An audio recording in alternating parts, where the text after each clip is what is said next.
Welcome to one and all. We're sending you wishes for safety and peace to everyone. I'm Allison Green-Myers. My pronouns are she, her. I am the program director here at the Highlights Foundation, and I'm joining you tonight from northeastern Pennsylvania, where it has recently finished flurrying on the traditional and contemporary lands of the Lenape Nation. We are so happy to welcome you to a very special HF Gather for the month of April. With me tonight from the team, the Highlights Foundation team, we have Alex Viasante. Hi, Alex. Thank you for being here. Of course, our Executive Director, George Brown, is with us. And I think Anna LaPera is here with us too. Hi, Anna. It's nice to be here with you. Before we get to our two very special guests, I just want to say to our attendees tonight, this is a webinar, so unfortunately we cannot see your video or hear your audio during the session, but we can see the chat and it is moving, it's hopping right now. So that's so nice. And we can also see the Q&A feature. I wanted to let you know that captions will be included in the recording of tonight's program, and that recording will be sent to you and you'll have it for 30 days. It'll be available. If you are here with us tonight in this space live, please feel free to continue to put those hellos in the chat feature. But if you have questions, if you end up having questions for our wonderful speakers, please put them into the Q&A feature. That way it'll sort them out from all the goodness that's happening in the chat. And we'll get to just as many questions as we can after enjoying this special conversation. We have our dear poets here with us tonight. Just a reminder that in these spaces, in the chat, on Zoom, where we spend so much time together, really anywhere we come together as the Highlights Foundation, we do ask for your respectful engagement. At the Highlights Foundation, we strive for a safe and inclusive environment. And that means that we want you to come into tonight's session with no hate, no harm, and no harassment of any kind. We will be mindful in what we say to one another, because of course, how we treat one another as adults is reflected in the work that we do for children. Our mission at the Highlights Foundation is to positively impact children by amplifying the voices of storytellers who inform, educate, and inspire children to become their best selves. And really talk about two writers who embody just that, inspiring children to become their best selves. We have with us tonight Margarita Engle and Padma and Margarita, and we could spend the entire evening talking about accolades that their words and work have received. These are all deserving and well-earned accomplishments. We celebrate that for both of you. But tonight, what would bring us the most joy is to listen to the two of you talk about poetry and stories and friendship, because you have such a long and joyous friendship. So we want to say thank you and welcome to both of you. Padma, I'd like to turn things over to you, my friend. Namaskaram, thank you. I'm joining you today from Narragansett, Rhode Island, which is the traditional and contemporary lands of the Narragansett Nation and several other nations as well. And I am just so delighted to be here with Margarita, who is a very, very dear and admired friend whom I not only love, but also just really deeply, deeply respect. And I'm not going to spend too much time gushing about who she is, because I know you want us to speak about poetry and her poetry. And I would like to start by just welcoming you, Margarita, and asking if I'm allowed to read a poem to start us off of yours. Oh, I would be honored. Thank you. So I love every poem in this book, but some that I think were just, so important to me, especially at this time. And I know I'm starting in a bit of a difficult place, but I thought I remembered something about the fact that there was not only Cuban in your ancestry, but also that within now I've lost the page. all of your ancestry, you speak about the fact that there is also, okay, I've lost the page, sorry, my little bookmark fell out, so I will not read it because otherwise I'll be searching for it. There's also Ukrainian. Yeah. And so I was wondering in this, at this time when there is just so much hatred and so much, of difficulty in the world, if you can speak to how poetry can be healing and the importance of poetry at this time when there's so much grief. There's so many Ukrainian poets who have continued to circulate their poetry on social media right now that I would think that following them would be an inspiration rather than me, because I've never been there and I've never met any of my father's ancestors. When I was a child, we spent summers in Cuba, so I know those relatives, but the way that my father's ancestors left the Ukraine was fleeing violence, just like now. And there was a strange thing at the time. They would get on ships to America. So they'd ask the captain, "Are you going to America?" And they'd say yes. And they'd get on the ship and go. Some ended up in North America and some ended up in South America.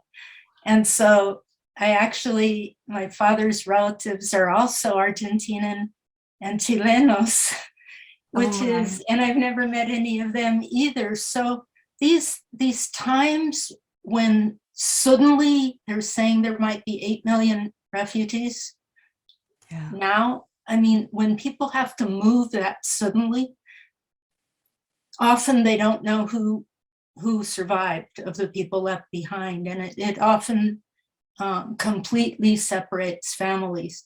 And then, of course, with Cuba, families were separated too. And I just, if I have any kind of legacy in poetry, I would hope that it would be leaving a body of work that honors peace. Because whenever you don't have peace, we just need to remember that these are real people and real families. It's not like chess pieces on a board, which is the way that the people conducting the wars seem to think of it. These are real people, and it's just, something that I hope that children are reading poetry and writing poetry. I hope they have a refuge for their emotions wherever they are, whether they're refugees fleeing or if they're already in a safe place, and just seeing this on the news. Poetry is a safe place for emotions. I love that. I mean, I love that you say poetry is a refuge for your emotions. I mean, that is just, it's so exquisite. And I think it's reflected in all of your work. And I have so many more of Margarita's books on my shelf, but this was as many as I could hold in one hand that I pulled out. And one of the questions that I'd love for you to talk to us about is how you came to tell so many stories, because I mean, your repertoire is just so prolific, and you have phenomenal books that are picture books. Drum Dream Girl is one of my favorite picture books of all time, not just of yours. And then, we have, you have written books for middle grade, you have written books for young adults, and you write through the medium of verse. So if you would let us know how you came to poetry and verse. Thank you. When I was little, my mother was still learning English, and we lived in California. My father is from here and my mother is from Cuba, and she came here to marry him after he traveled there, and they met and fell in love at first sight. So she would read to me and recite to me in Spanish, the poetry of Jose Marti in particular, I remember. And then later, as she learned English, she would take me to the library and read to me in English also. I fell in love with poetry very young that way, and with stories. But I started writing poetry without writing it. when I was still quite young, I would make up poems in my head as I walked to the rhythm of my footsteps. And so I've always thought of poetry as a form of music. That's the only music that I can produce. I have like the world's worst voice. So it was a wonderful happiness. There was a joy in just making up poems to the rhythm of footsteps. And I still think walking is one of the best places to resolve any questions in a poem when you don't know where to go with it next, or in a story, getting outdoors and walking. But basically, when people ask me why I write verse novels instead of what they often call the regular way, I answer that poetry makes me happy. It's really very simple, but happiness can mean so many different things at different moments. It makes me happy in the sense that it's hopeful. I feel that there's a hope and a joy in that refuge for emotions, and also in the beauty of musical language. I feel like many of my verse novels are historical and very complex situations. The Surrender Tree and Silver People in particular were the most complex, where I read hundreds, if not thousands, of research materials. And yet I could leave most of the facts and figures out of the actual book and distill it down to its emotional essence. I feel like you, Padma, have a special talent for blending poetry and prose, very poetic prose. And I wonder if you find that same joy in verse.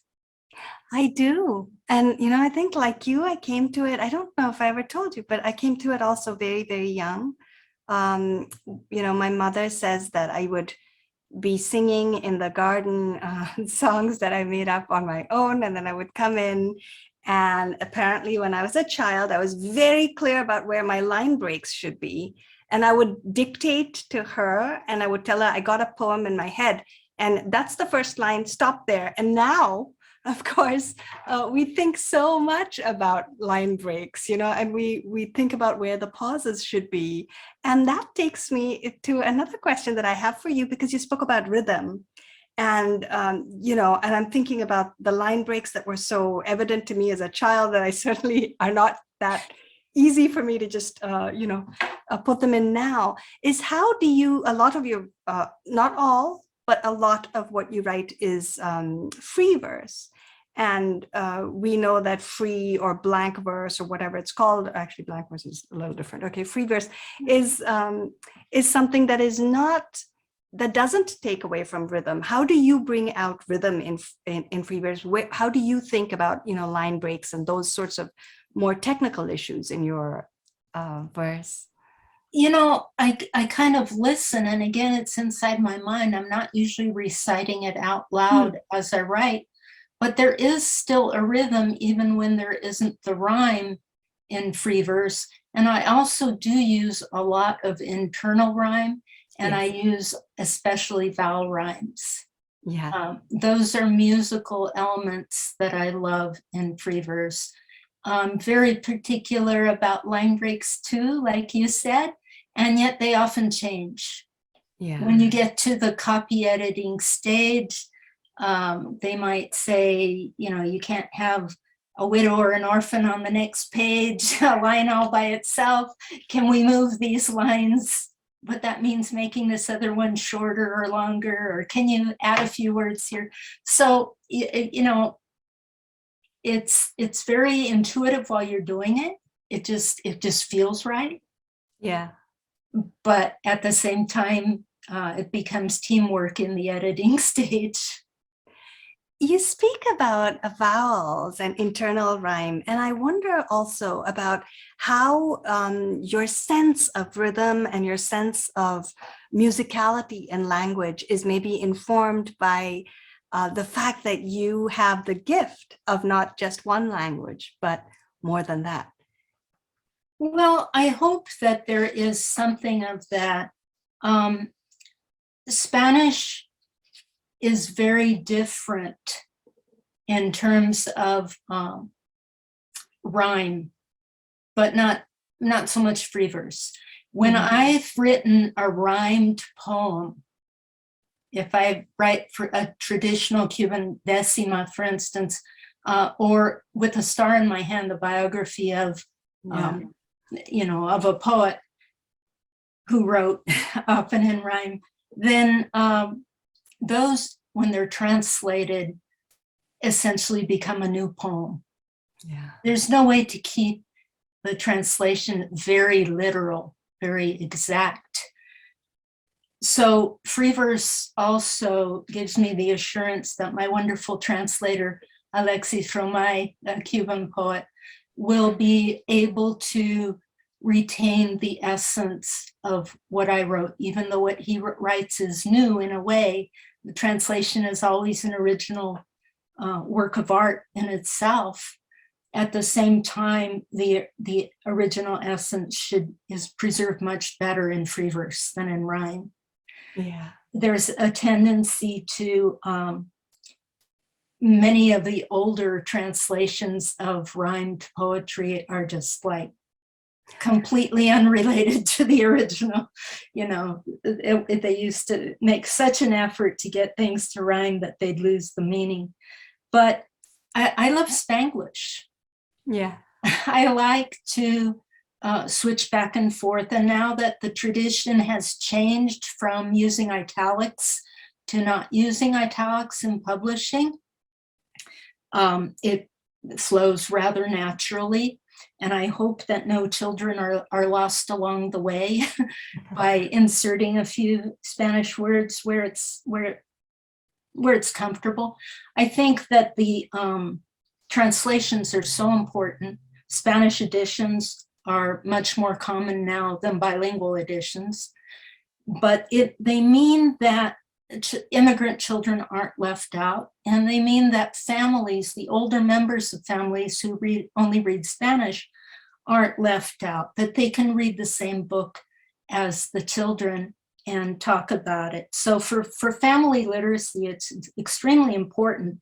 And this has only become common in the last few years. I'm so grateful to the publishing industry for starting to publish Spanish editions of Latinx authors. It used to be 10 years ago, if you walked into a bookstore, the Spanish editions that were available were bestsellers written by non-Latinx authors in culturally irrelevant topics, just nothing to do with Latinx culture at all. So I'm really grateful for this. And it's an experiment. If people don't buy those Spanish editions or bilingual ones when they're available, I'm sure that the companies won't be able to continue to do it forever.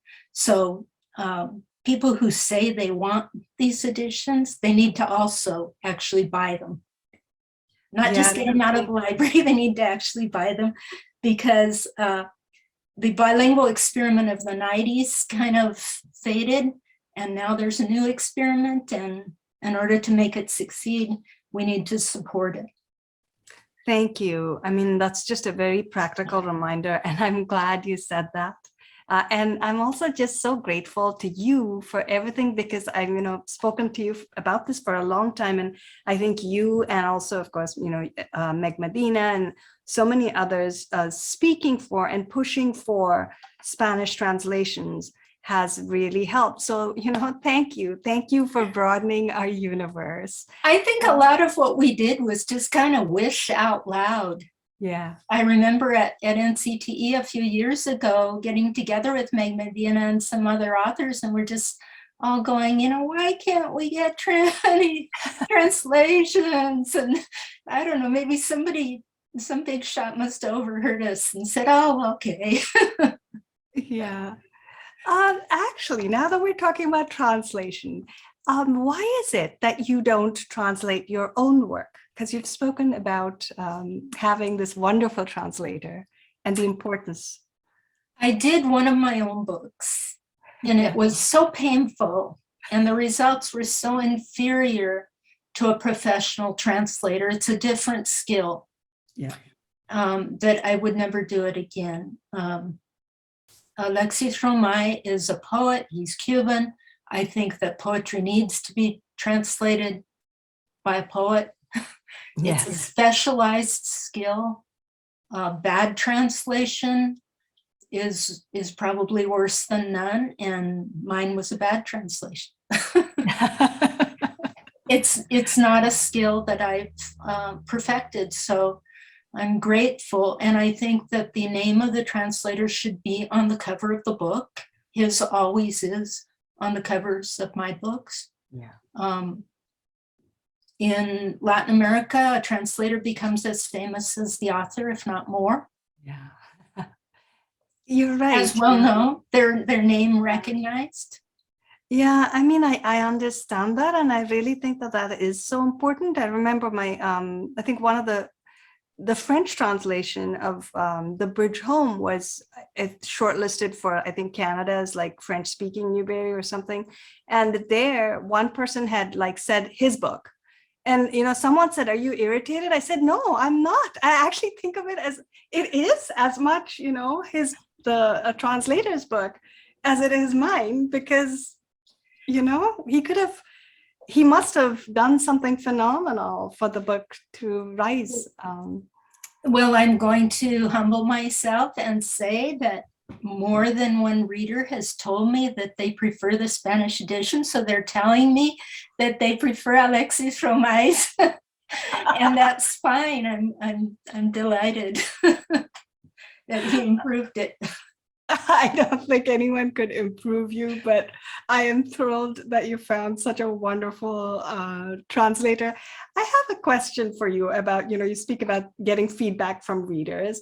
And of course, readers are, where does a reader figure in your process? Because of course you have written for young people and you have written on up for not so young people. So, you know, that whole spectrum, when do you think about that, and how does that inform your writing or your editing process? There are times when I kind of stop and think, okay, will a young person today know what I'm talking about? You know, does this need to be explained, or should it be left out because it's something that, you know, there are just that's one reason I like to avoid any pop culture references, anything that would date a book, because I would hope that someone could still read it, you know, 10 or 20 years from now without having to know certain specific things. But mostly, I think that I'm writing for the child inside myself too, Yeah. for the child that I was who didn't have access to any books in the US that were about Cubans or by Cubans. And I was probably in college before I found any that were about any Latinx cultures at all. There were, you know, the Chicano writers that by that time were starting to get published by small presses. And those were really important books to me. Yeah.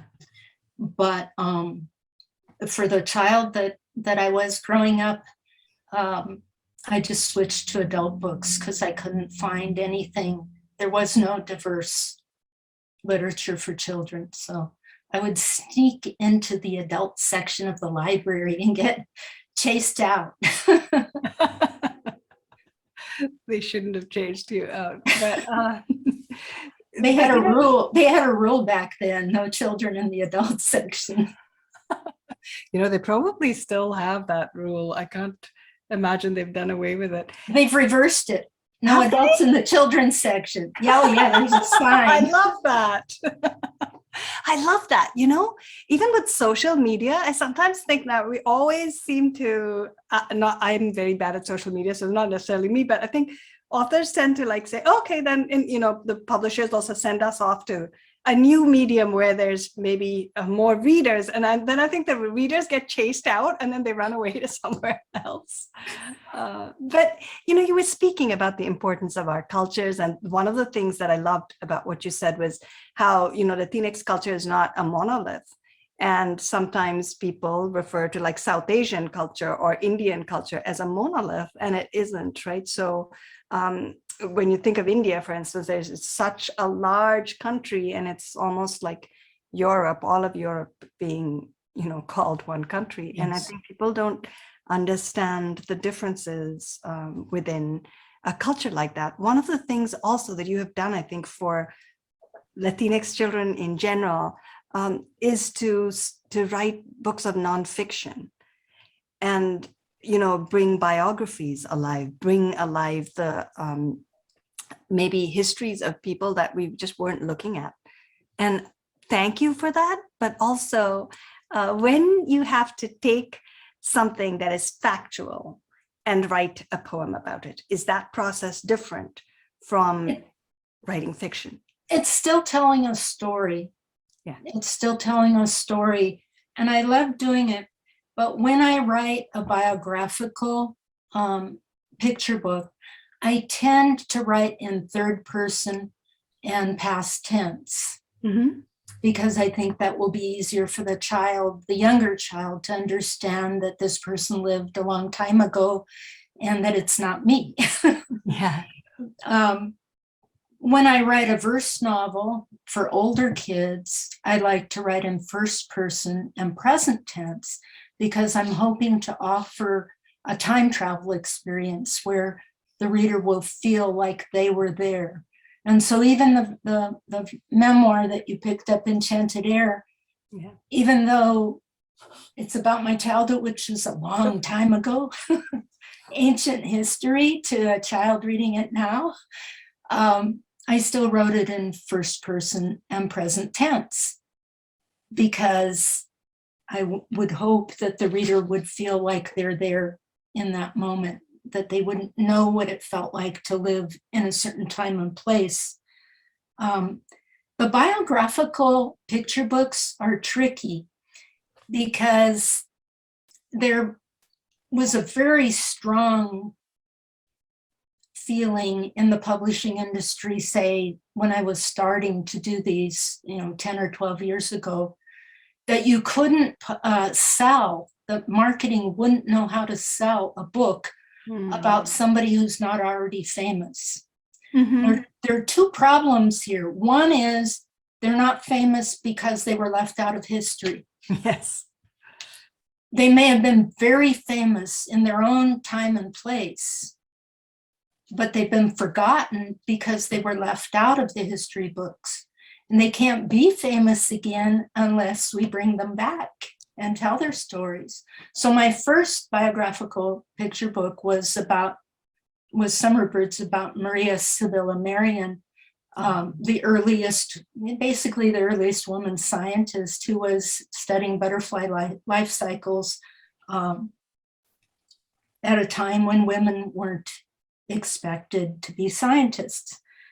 She had been forgotten, and now she's been brought back, not just by me, but by other authors who've written adult books and middle grade books about her too. So who is left out?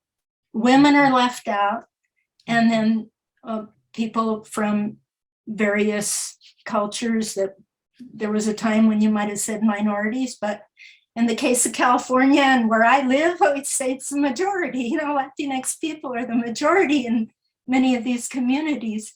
And yet I do have a collection, for instance, of biographical poems about Cuban women artists that's just been accepted by Raycraft Books. And collections are difficult to get accepted, so I'm really excited. But every country has women artists as famous as Frida Kahlo. So you can't just say, oh no, we already have a book about the one Latinx woman artist who deserves a book, Frida Kahlo. And this is nothing against her. I mean, I love her and I've visited her home and read all the books about her, but Cuba has women artists like that too. And every single other Latin American country does, not to mention the homegrown Latinx artists in this country. So I think that there's a tendency to try to have a narrow pathway, and I think we need to keep broadening that pathway. Grassroots organizations like We Need Diverse Books and Las Musas have helped a lot. And now Diverse Verse, that is your brainstorm, will also help. Yeah. Oh gosh, I mean, Diverse Verse only took off because there are wonderful people like you who are there as our guiding members.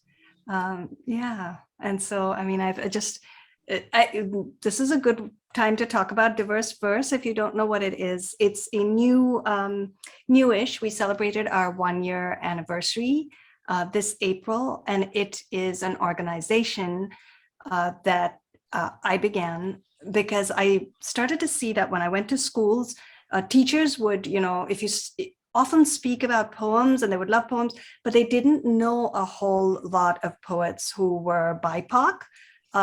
And they didn't necessarily think of our current poets who are writing phenomenal work like Margarita as poets that they could bring into the poetry classroom. So to change both of that, I started this, and there's just a whole wonderful crew of people that we have, including guides for us like Margarita and Jacqueline Woodson and Nikki Grimes and so many others. So I'm just very grateful to be part of this group that is gathering momentum and growing slowly, because I like to grow slowly, but we now have a social media presence as well. And before the chat finishes, I will actually put our social media handles into the chat.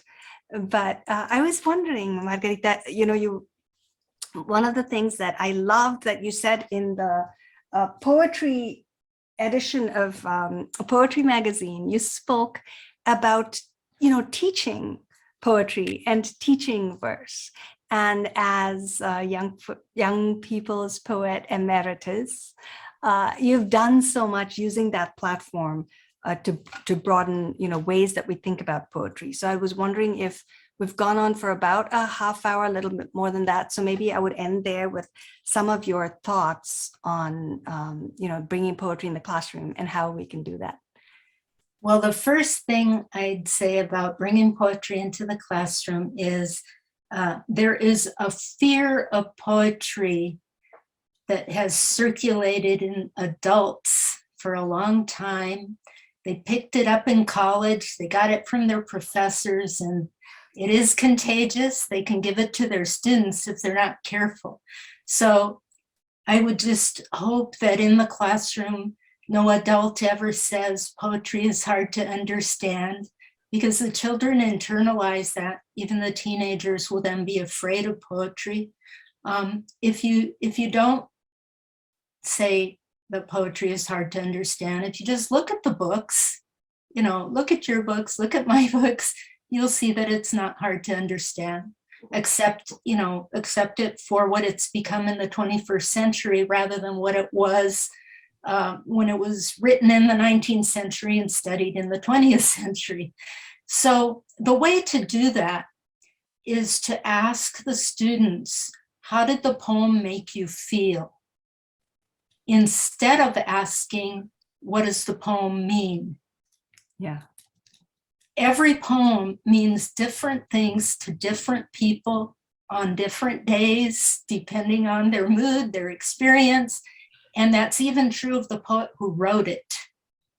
A lot of us cannot answer the standardized test questions about our own poems because those questions are geared towards analysis, and we wrote them with our emotions.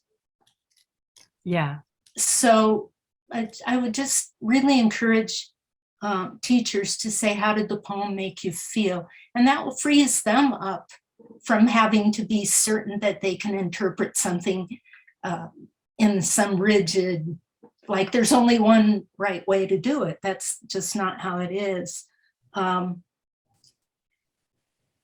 if I have any words of wisdom about poetry, they come to me as a gift from my own mentor, Tomas Rivera, who taught me to write from the heart without worrying about getting published or being popular. And to that, I would add that poetry is music and that we should allow children to enjoy it without judgment, like we would encourage them to enjoy music. I also think that we can use poetry as a bridge between individuals and between cultures. I see a question. My mentor was Tomas Rivera. He was the first Latinx chancellor of the University of California campus, but he was also a poet, and he taught a graduate poetry seminar that I took when I was supposed to be taking only botany classes. So I got in all sorts of trouble for taking it, but I've never forgotten that lesson, to just write from the heart. While you're writing those first drafts, you don't worry about getting published. I love that. Yeah, there's no success or failure. You're just enjoying the music. Yeah. You know, I am going to, because I said I was going to read a poem and I didn't get to read it in the beginning. I would love to end with a little poem, a really short one, because it made me feel a lot of things. This is the poem in which, in Enchanted Air, Margarita speaks about how two FBI agents came to her home. You know, this was during the Cuban Missile Crisis and so on. And it was something that really struck a chord with me, because even though we don't share the same culture, when I came to the United States, and, you know, it was not that long ago, it was, you know, after 9/11, my mother called me one day and she said, Padma, there are two people here and they say that they are from the FBI. And, you know, she was just visiting me. So I just remembered that. And it meant so much to me. And I love how Margarita does so much with just so few words. And here it is. After the FBI, all the magic escapes from the air in our cozy home, as if a floating balloon has popped, leaving nothing but a lifeless flap of colored plastic. Thank you. Thank you. Thank you, Padma. I think you and I share the experience of trying to use our work as a bridge between cultures. Yeah. Thank you. I don't know, Allison, if there are questions in the chat or... There are a few. That was so lovely. Thank you both so much. That question too, that will stay with me, asking kids really how does the poem make you feel? It's so empowering for them, and it's so thoughtful. It's so lovely. I do see a few questions in the chat. We'll get to just a few and then end with some celebrations. One of the questions in here, I think would be great to highlight some of the celebrations on Diverse Verse right now, because one of the questions is favorite current poets. Favorite current poets? You know, I spoke about Jackie Woodson and Nikki Grimes. I could run and get more off my shelf, but here's one of Nikki Grimes. Here's another of Nikki Grimes. While Margarita is getting hers, I will go and get a couple more and show you. Oh, I don't have them in front of me, but I think Aida Salazar is wonderful. There's so many amazing new verse novels. I couldn't begin to list all the verse novels. I used to think that I could read every new verse novel, and now I can barely keep up. They're pouring out of the poets. The young poets are producing so many, but Aida Salazar is one of my new favorites. Okay, I have there's like so many of Jackie's books over there that I want to, and then, everybody knows Jason Reynolds. This one, don't forget it. It's a beautiful book that was published quite a while ago. Here are two collections that I pulled off the shelf that I really love, and they're really very inexpensive. So I encourage you to get them if you possibly can. This is a beautiful, beautiful collection by a poet that I love called Renee Saldana, edited it. And it has a poem from Margarita in it. It does have a poem from me in it too, and so on. And it is a beautiful collection of poems about body image. So, it's such an important topic. Here's a poem collection, which is so much fun because it's a collection of poetry about sports. And I really love this one. So there's two for you. Here's someone whom I also love, whom you might see if you look carefully on your screen. This is a lovely book that has combines poetry and prose. So we have a prose narrative, and then each chapter begins with a poem as well. Aida, I heard Margarita mention her name. So here's one of her books. She also wrote a lovely book called The Moon Within, and she has a collection that she is helping to edit with Shamale Mendez and other people. And that one is called Calling the Moon. So please be on the lookout for that. It's a beautiful collection of period stories.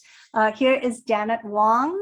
If any of you are teachers, this new edition of her book, Good Luck Gold, has poems, and it has like suggestions that you can use in the classroom. And yeah, I'm going to stop there. Jackie Woodson. I didn't bring her because there's like a billion books of hers as well. And I'd like to mention Naomi Shihab Naida, current Yes. Young People's Poet Laureate, and also Jorge Argueta and Ari Tyson, whose book has not been published yet, but she was in our, I think these two are very important because they represent Latinx indigenous groups, and Jorge's books are often trilingual, not just bilingual, with Nawa from El Salvador. So, and Ari Tyson is Ribri from Costa Rica. So I'd love to see these indigenous groups being represented. That's something that has never been available before. Yeah. And this collection of poetry, it is the March 2021 issue. And this is the one that has the piece that I spoke about, in which Margarita speaks about she calls it the care and feeding of poetry. Whoops. And it is just, such a beautiful piece, even just for that alone, but it's also just such an exquisite collection of poems, and it has gorgeous illustrations as well. And it is so inexpensive because it's just, it's considered a magazine, right? So it's actually just $6, I believe. So, I know money can be tight, but this is something everyone can have and should have on their shelves. I'm just saying, I will write that down to Poetry March 2021 issue. It was the first, and so far is the only, young readers edition of Poetry Magazine. We're very prestigious. And so it was really wonderful for the three Young People's Poet Laureates, Jacqueline Woodson, Naomi Shihab Nye, and I, to co-curate this together with the editors of Poetry Magazine. It was a unique experience. And thank you so much for doing that. So if we can sneak in two more questions before we say our goodbyes. One of them I think is so lovely. One of our visiting poets asks, do you ever take your poems and try them out on children for feedback and make adjustments based on their input? Have you ever put your poems in front of kiddos first before sharing with adults? I have done that with picture books with my grandchildren, and the problem is that they don't have the illustrations yet. And so the first question is going to be, where are the pictures? So it's a little bit of an experiment. Yeah. You know, I have to admit that I do read aloud and so on, but I don't give it to children unless there are pieces sometimes that I really want feedback on in terms of, am I getting to the age group once in a while? And one person though that I do trust very, very much is my daughter, and she reads for me, and she is an incredible reader. I think she's an incredible human being and an incredible writer. And she, yeah, I just don't know why, but I have to say this about her. She won our Rhode Island state competition, writing competition, twice in a row. She never shows me any of her work until it's in print, but I show her everything because, you know, it's one phenomenal way for her to be really critical of me. And yet in a very nice, friendly way. And I think in that way, we sort of develop this relationship where she can critique me and criticize me, but in a peaceful way. So I'm hoping that now that she's turned a teenager, we can continue to do it this way. Her writing is beautiful, what I've seen of it. Thank you. Thank you. Here's a special one, I think, to end on for questions. And also several people have asked, is it possible to get the titles and names that you're both sharing? When we post the blog post, we'll pull names and titles out, and we can put all of that information in one place then. So we'll have access to that within the next few days. So absolutely. But this last question, it said, you mentioned people getting scared away from poetry in school by the approaches that are used. Can you also talk about how you can help or encourage children and adults to write and love poetry?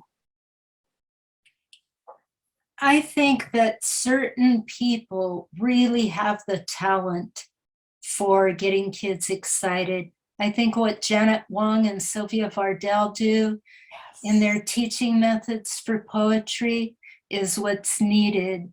And I'm more of the shy, quiet kind of hermit poet who, you know, writes in private. I write in a quiet place, but there are people who can like write on the spot, moving fast and making it fun and dancing. It's all at the same time.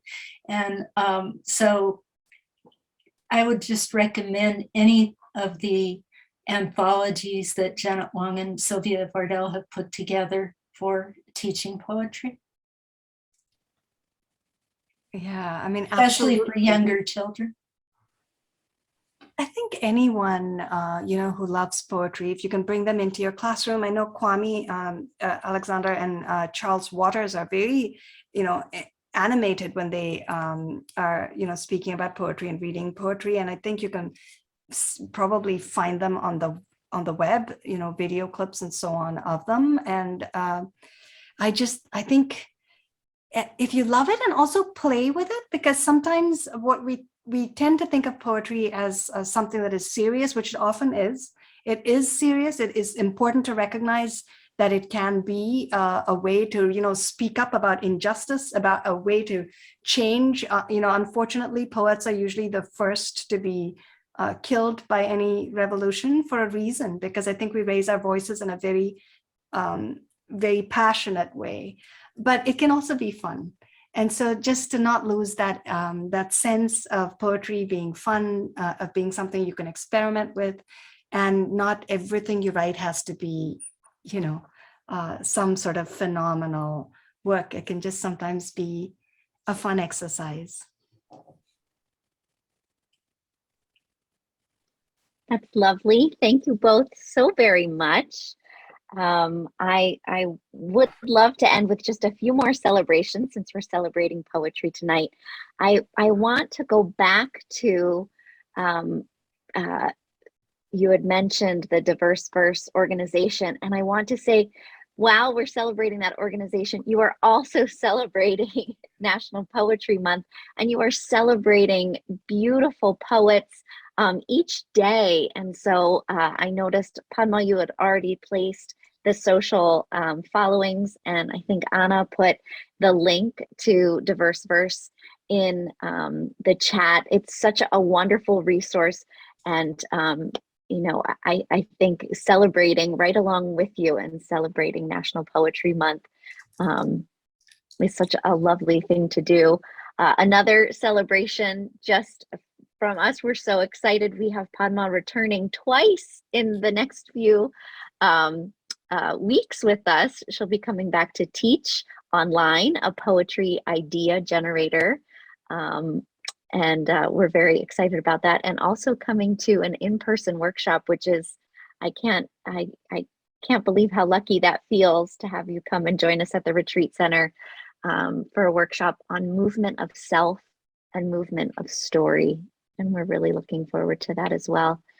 And I'd like to just end tonight with two things. A reminder for one more celebration.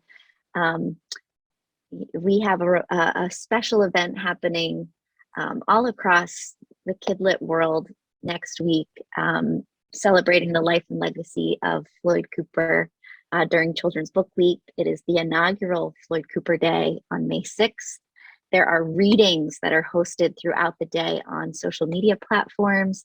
There are dedications to Floyd. There are classrooms getting involved and doing readathons all day long. We know that these are things that you won't want to miss. You'll want to be part of this special celebration. I know Anna is going to put the link to more information about Floyd Cooper Day. We hope that everyone has an opportunity to celebrate on May 6th and then throughout the whole year as well.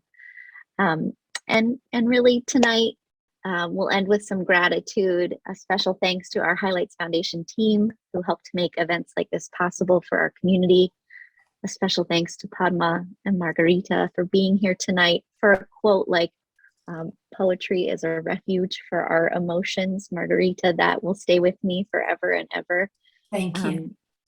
And for all of you that have gathered tonight, we wish you great safety, peace, and lots of love. Please stay in touch, and we'll see you soon. Good night. Thank you.